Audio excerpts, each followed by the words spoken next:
مرت فتاة شديدة الجمال برجل فقير بل معدم، فأعجب بها إعجابا شديدا، وكاد أن ينفطر قلبه شغفا بحبها، فتقرب منها ودار بينهما الحوار الآتي. قال الرجل: وزيناها للناظرين. فقالت المرأة: وحفظناها من كل شيطان رجيم.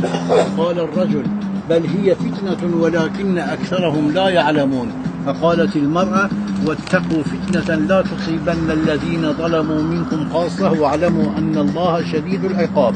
قال الرجل: نريد أن نأكل منها وتطمئن قلوبنا. فقالت المرأة: لن تنالوا البر حتى تنفقوا.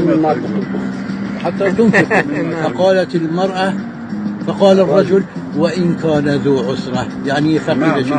فقالت المرأة: حتى يغنيهم الله من فضله.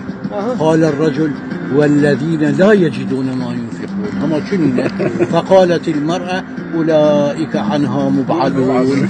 عند ذلك غضب الرجل غضبا شديدا، واحمرت عيناه وانتفخت أوداجه، وقال: ألا لعنة الله على نساء الأرض أجمعين. فقالت المرأة: للذكر مثل حظ الأنثيين. شكرا.